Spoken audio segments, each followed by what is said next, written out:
ഗൾഫിൽ നിന്നും നാട്ടിലേക്ക് വന്ന അയാൾ തന്റെ ബാലൻസ് ഒന്ന് ചെക്ക് ചെയ്തു നോക്കി. ലക്ഷങ്ങൾ ബാലൻസ് വരേണ്ട തന്റെ ബാങ്ക് അക്കൗണ്ടിൽ ഇപ്പോൾ ആകെയുള്ളത് 367 രൂപ മാത്രം. അയാൾ നെഞ്ചിലൊന്ന് തടവി ദേഷ്യത്തോടെ വീട്ടിലേക്ക് നടന്നു. സുമേഷ് വർഷങ്ങളായി ഗൾഫിലാണ്. ആദ്യമൊക്കെ ചെറിയ സാലറിക്കാണ് ജോലി ചെയ്തിരുന്നത്. എന്നുണ്ടെങ്കിലും ഇപ്പോൾ അത്യാവശ്യം ഇല്ലാത്ത ശമ്പളമായി അയാൾക്ക്. ഇതിനിടയിൽ നാട്ടിലെ എല്ലാ പ്രാരാബ്ദങ്ങളും അയാൾ തീർത്തു. പെങ്ങന്മാരെ കെട്ടിച്ചു വിട്ടു. ഒരു നല്ല വീടുണ്ടാക്കി. ഒടുവിൽ ഒരു വിവാഹവും കഴിച്ചു. ഒരു നല്ല പെൺകുട്ടിയെ കല്യാണം കഴിക്കണമെന്ന് സുമേഷിന് വലിയ ആഗ്രഹമായിരുന്നു. നിമിഷയെ കണ്ടതും അവൻ ഇഷ്ടപ്പെട്ടതും അതുകൊണ്ട് തന്നെ ആയിരുന്നു. അവൾ സുന്ദരിയായിരുന്നു. ആരെയും ആകർഷിക്കുന്ന രൂപം, ഒപ്പം മുഖസൗന്ദര്യവും ആവോളം. ഇതുതന്നെ മതിയെന്ന് പറഞ്ഞ അയാൾ വാശി പിടിച്ച് ജാതകത്തിൽ എന്തോ ചേർത്ത് കുറവുണ്ടായിരുന്നു. എന്നാൽ സുമേഷിന്റെ നിർബന്ധത്തിന് മുന്നിൽ വീട്ടുകാർ അതെല്ലാം നിസ്സാരമാക്കി. അങ്ങനെ നിമിഷയുമായുള്ള സുമേഷിന്റെ വിവാഹം കഴിഞ്ഞു. നിമിഷ വളരെ സ്നേഹപൂർവ്വം സുമേഷിനോട് പെരുമാറി. ഷർട്ടിന്റെ ബട്ടൺ സെറ്റ് കൊടുക്കുന്നത് മുതൽ ഷൂവിന്റെ ലേസ് കെട്ടി കൊടുക്കുന്നത് വരെ അവൾ ചെയ്തു കൊടുത്തു. അതോടെ സുമേഷിന് ഭാര്യ എന്ന് വച്ചാൽ ജീവനേക്കാൾ വലുതായി. അയാൾ തിരിച്ച് ഗൾഫിലേക്ക് പോയപ്പോൾ ഭാര്യയ്ക്ക് വലിയ വലിയ സംഖ്യകൾ അയച്ചു കൊടുക്കാൻ തുടങ്ങി. അതിനു പുറമെ തന്നെ ബാങ്കിലേക്ക് അയാൾ പണവും ഡെപ്പോസിറ്റ് ചെയ്തു. കാരണം ഇനി അധിക നാൾ ഗൾഫിൽ നിൽക്കാതെ നാട്ടിൽ കണ്ടിന്യൂ ചെയ്യാനായിരുന്നു അയാൾക്ക് ഇഷ്ടം. തൻ്റെ കുഞ്ഞെന്നുള്ള മോഹവും സ്നേഹമയ്യായ ഭാര്യയുമൊക്കെയായി നാട്ടിൽ തന്നെ അങ്ങനെ കൂടണമെന്ന് വല്ല ബിസിനസ്സും ചെയ്യാൻ വേണ്ടിയുള്ള പണം സ്വരുക്കൂട്ടുകയായിരുന്നു അയാൾ. എന്നാൽ അതിനിടയിലാണ് ഒരു സുഹൃത്ത് വിളിച്ച് നിമിഷയെക്കുറിച്ച് ചില കാര്യങ്ങൾ അവന് പറഞ്ഞു കൊടുക്കുന്നത്. നിമിഷയ്ക്ക് ഏതോ ചെറുപ്പക്കാരനുമായി അടുപ്പമുണ്ടെന്നും വഴിവിട്ട ആ ബന്ധം പണമിടപാട് വരെ എത്തിയെന്നുമൊക്കെ ആയിരുന്നു അയാൾ അറിഞ്ഞത്. കുറച്ചുനാൾ ശ്രദ്ധിച്ചപ്പോൾ അക്കേട്ടത് മുഴുവൻ ശരിയാണോ എന്നുള്ളൊരു സംശയത്തിൽ അയാൾ എത്തിച്ചേർന്നു. അങ്ങനെയാണ് പറയാതെ നാട്ടിലേക്ക് വന്നത്. അയാളെ കണ്ടതും വല്ലാത്തൊരു വെപ്രാളമായിരുന്നു നിമിഷയ്ക്ക്. എന്നാൽ മുഖത്ത് യാതൊരു ഭാവമാറ്റവും വരുത്താതെ സുമേഷ് അവളോട് ചിരിച്ചു. അതിനുശേഷം ആണ് തൻ്റെ ബാങ്കിൻ്റെ പാസ്ബുക്ക് എടുത്ത് എല്ലാ കാര്യങ്ങളും അന്വേഷിക്കാൻ വേണ്ടി പുറപ്പെട്ടത്. താൻ അയച്ചു കൊടുത്ത പണം മുഴുവൻ ഏത് രീതിക്കാണ് അവൾ ചിലവാക്കിയതെന്ന് അറിയാൻ വേണ്ടി അയാൾ ബാങ്കിൻ്റെ സ്റ്റേറ്റ്മെൻറ്റ് എടുത്തു. എല്ലാ മാസവും ലക്ഷക്കണക്കിന് പണമാണ് ഏതൊരു അക്കൗണ്ടിലേക്ക് അവൾ ഇട്ട് കൊടുത്തിരിക്കുന്നത്. അത് കണ്ടപ്പോൾ സഹിക്കാൻ കഴിഞ്ഞില്ല. ദുബായിൽ 1 രൂപ കിട്ടാൻ പോലും അത്രത്തോളം കഷ്ടപ്പെട്ടിട്ടുണ്ട്. അങ്ങനെ ചോര നീരാക്കി അയക്കുന്ന കാശാണ് അവൾ ആർക്കോ ദാനം ചെയ്തിരിക്കുന്നത്. അതോടെ അയാളുടെ കൺട്രോൾ നഷ്ടപ്പെട്ടു. അയാൾ വീട്ടിൽ വന്ന് അവളെ പിടിച്ചടിച്ചു. അന്നേരമാണ് അവളുടെ നാവിൽ നിന്ന് തന്നെ വാർത്തകൾ അറിയുന്നത്. തന്നെ ഞാൻ വിവാഹം കഴിച്ച് തൻ്റെ പണം കണ്ടിട്ട് തന്നെയാണ്. അല്ലാണ്ട് ഈ കഷണ്ടി തലയും ഇത്രയും പ്രായവുമുള്ള തന്നെ എന്നെപ്പോലെ ഒരു പെണ്ണ് വിവാഹം കഴിക്കുമെന്ന് തോന്നുന്നുണ്ടോ? തൻ്റെ പണമെടുത്ത് ഞാൻ എൻ്റെ കാമുകന് തന്നെയാണ് കൊടുത്തത്. അദ്ദേഹം വരും എന്നെ കൂട്ടിക്കൊണ്ടു പോകാൻ. ഇനി തൻ്റെ കൂടെ നിൽക്കാൻ എനിക്ക് സൗകര്യമില്ല, അവൾ ഉറക്കെ പറഞ്ഞു. അത് കേട്ട് സുമേഷ് ആകെ തകർന്നു. അത്രത്തോളം അയാൾ സ്നേഹിച്ചതാണ് അവളെ. അവളാണ് ഇങ്ങനെയെല്ലാം തന്നോട് പെരുമാറിയിരിക്കുന്നത്. ആരുടെ കൂടെ വേണമെങ്കിലും ഇറങ്ങിപ്പോടി, എനിക്കിനി നിന്നെ വേണ്ട എന്ന് സുമേഷ് അലറിക്കൊണ്ട് പറഞ്ഞു. അത് കേട്ടതും ഒരു പുച്ഛഭാവമായിരുന്നു അവളുടെ മുഖത്ത്.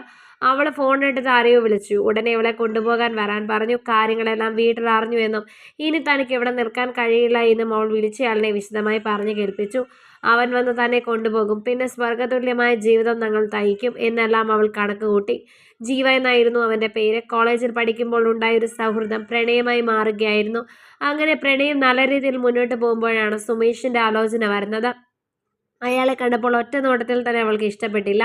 എന്നാൽ അവളെ അപ്പോൾ ജീവയാണ് നിർബന്ധിച്ച് കല്യാണത്തിന് സമ്മതിപ്പിച്ചത്. വിവാഹം കഴിഞ്ഞ് കുറച്ച് ദിവസം കഴിഞ്ഞാൽ അയാൾ ഗൾഫിലേക്ക് പോകും. പിന്നെ നമുക്ക് സുഖമായി ഒരുമിച്ച് കഴിയാം, അതും അയാളുടെ ചിലവിലെന്നെല്ലാം പറഞ്ഞു. അവളെ വിവാഹത്തിന് തയ്യാറാക്കിയത് അവനായിരുന്നു.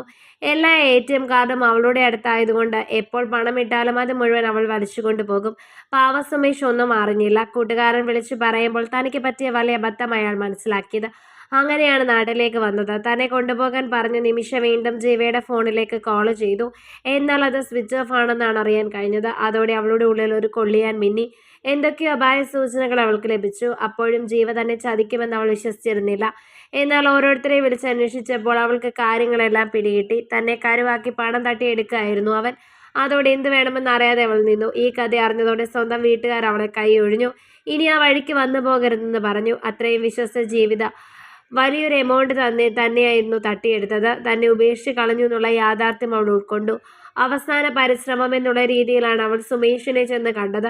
ചെയ്തുപോയ തെറ്റുകൾക്കെല്ലാം മാപ്പ് തരണമെന്നും ചെയ്തുപോയ തെറ്റിന് അവൾക്ക് പ്രായശ്ചിത്തം ചെയ്യണമെന്നും പറഞ്ഞ് അവൾ അയാളുടെ കാലിലേക്ക് വീണു. താൻ എത്രത്തോളം സ്നേഹിച്ച പെണ്ണാണ് ഇപ്പോൾ തൻ്റെ മുന്നിലിരുന്ന് മാപ്പ് പറഞ്ഞ് യാചിക്കുന്നത്. സുമേഷിൻ്റെ മനസ്സലിഞ്ഞു. നിന്നെ വീട്ടുകാർ കൈയൊഴിഞ്ഞു എന്ന് എനിക്ക് മനസ്സിലായി. ഒരു പെണ്ണല്ലേ എന്നോർത്ത് അത്രയും ക്രൂരതയില്ല. നിനക്ക് ഇവിടെ തന്നെ തുടരാം. പക്ഷെ ഇതുവരെ ഉള്ളതുപോലെയല്ല. എൻ്റെ ഭാര്യ എന്നുള്ള സ്ഥാനം നിനക്കുണ്ടാവില്ല. വെറും ഒരു ജോലിക്കാരിയെ പോലെ നിനക്കിവിടെ കഴിയേണ്ടി വരും. തുച്ഛമായ സംഖ്യയായിരിക്കും ഞാൻ അയക്കുക, അതുകൊണ്ട് ജീവിച്ചോണം. സുമേഷ് പറഞ്ഞ എല്ലാ കണ്ടീഷനും അവൾക്ക് ഓക്കെ ആയിരുന്നു. ഇനി ഗൾഫിലേക്ക് പോകുന്നില്ലെന്ന് കരുതിയ സുമേഷ് വീണ്ടും പ്രവാസിയുടെ കുപ്പായം എടുത്തണിഞ്ഞു. ഇത്തവണ പോകുമ്പോൾ നിമിഷയുടെ കണ്ണിൽ നിന്നും കണ്ണുനീർ വന്നത് ശരിക്കും സങ്കടം വന്നിട്ട് തന്നെയായിരുന്നു. തൻ്റെ മുന്നിൽ നിൽക്കുന്ന ഈ മനുഷ്യന് വലിയൊരു മനസ്സുണ്ടെന്ന് അവൾ ഇതിനകം മനസ്സിലാക്കി. അല്ലെങ്കിൽ പിന്നെ എത്രയൊക്കെ ദ്രോഹിച്ചിട്ടും തന്നെ ചേർത്ത് നിർത്താൻ അദ്ദേഹത്തിന് കഴിയില്ലായിരുന്നു. ഒരു ജോലിക്കാരിയെപ്പോലെ തുച്ഛമായ പൈസയ്ക്ക് അവൾ ആ വീട്ടിൽ കഴിഞ്ഞു. വർഷങ്ങൾ പലത് കഴിഞ്ഞിട്ടാണ് പിന്നീട് സുമേഷ് നാട്ടിലേക്ക് വന്നത്. ആകെക്കൂടി ഉണ്ടായിരുന്നത് ഒരമ്മയാണ്. തൻ്റെ വിവാഹത്തിന് കുറച്ചു മുൻപ് അമ്മയും മരിച്ചതോടെ അവൻ ആകെ അനാഥനാണ്. പിന്നെ തനിക്ക് കൂടെ ഉണ്ടാവുമെന്ന് കരുതിയവളാണ് തന്നെ ചതിച്ചത്. എന്തായാലും ഇനി ഒരു ചതിവ് പറ്റാതിരിക്കാൻ ബാങ്കിൻ്റെ എല്ലാ ഡീറ്റെയിൽസും പാസ്ബുക്കും ചെക്കും ATM കാർഡും എല്ലാം അയാൾ പോകുമ്പോൾ കൂടെ കരുതി. അവൾക്ക് അവളുടെ അക്കൗണ്ടിലേക്ക് മാത്രം ചെറിയൊരു സംഖ്യ ഇട്ട് കൊടുക്കാൻ തുടങ്ങി. അതുകൊണ്ട് തൃപ്തിപ്പെട്ട് അവൾക്ക് ജീവിക്കണമായിരുന്നു. അത് അവൾ ആയിട്ട് തന്നെ വരുത്തി വെച്ച വീണയാണ്. ആരെങ്കിലും നമ്മളെ സ്നേഹിക്കുന്നുണ്ടെങ്കിൽ, വിശ്വസിക്കുന്നുണ്ടെങ്കിൽ അത് തകരാതെ നോക്കുക. ഒരിക്കൽ വിശ്വാസം തകർന്നാൽ പിന്നെ ഒരിക്കലും അത് പുനഃസ്ഥാപിക്കാൻ സാധിക്കില്ല. കഥ നിങ്ങൾക്ക് ഇഷ്ടമായെങ്കിൽ ലൈക്ക് ചെയ്യൂ. നിങ്ങളുടെ അഭിപ്രായങ്ങൾ കമന്റായി രേഖപ്പെടുത്തൂ. കൂടുതൽ കഥകൾ കേൾക്കാൻ ഈ ചാനൽ സബ്സ്ക്രൈബ്